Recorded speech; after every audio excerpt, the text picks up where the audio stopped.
అమరావతిని శ్మశానమని దూషించిన YCP MLC Botsa సత్యనారాయణపై చర్యలు తీసుకోవాలని వెలగపూడి రైతు కంచెర్ల జగన్మోహన్ పోలీసులకు ఫిర్యాదు చేశారు. ఈ నెల 3న శాసనమండలి పాత్రికేయుల సమావేశాల్లో మాట్లాడుతూ గతంలో రాజధాని అమరావతిని శ్మశానమన్నానని, ఇప్పటికీ తాను అదే మాటకు కట్టుబడి ఉన్నట్లు పదే పదే చెప్పడంతో మనసు కలిచివేసిందని రైతు ఆవేదన వ్యక్తం చేశారు.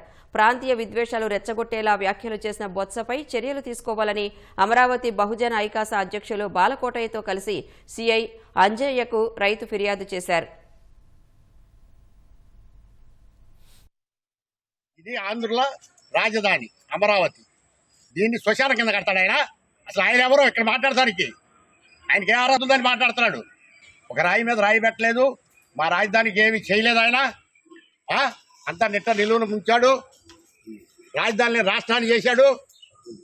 మరి ఇవాళ కూడా నేను అందుకనే ఈరోజు బొత్స సత్యం గారి మీద నేను కంప్లైంట్ ఇచ్చా తుళ్ళూరు పోలీస్ స్టేషన్లో.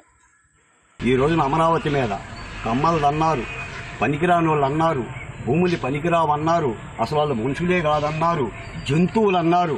ఇంతంత దుర్మార్గమైన ఇటువంటి వ్యాఖ్యలకి కట్టడి చేయాల్సిన అవసరం కూటమి ప్రభుత్వం మీద ఉంది. ముఖ్యమంత్రి చంద్రబాబు నాయుడు గారు, లోకేష్ గారు, పవన్ కళ్యాణ్ గారు, మీరు ఎర్ర పుస్తకాలు తెస్తారో తెల్ల పుస్తకాలు తెస్తారో నాకు తెలియదు. అమరావతిని దూషించిన బొత్స సత్యనారాయణ గారి మీద కేసు కట్టితీరాలి. కట్టితీరి ఆయన మీద అరెస్ట్ చేయాల్సిన అవసరం ఉంది. మరొక వ్యక్తి రాజధాని అమరావతిని అంటే కన్న తల్లిని దూషించే దుర్భాషల్ని ఈ రోజున కట్టడి చేయాలి. ఎందుకంటే ఎన్ని చెర్లబడ్డామో అమరావతి మహిళలు కానీ రైతులు కానీ తినే తిండి మీద, కట్టుకున్న బట్ట మీద, వాళ్ళ యొక్క వ్యక్తిత్వం మీద హననం చేశారు. ఇప్పటికీ ఆ హననం వైసీపీ నాయకులు కొనసాగిస్తున్నారు.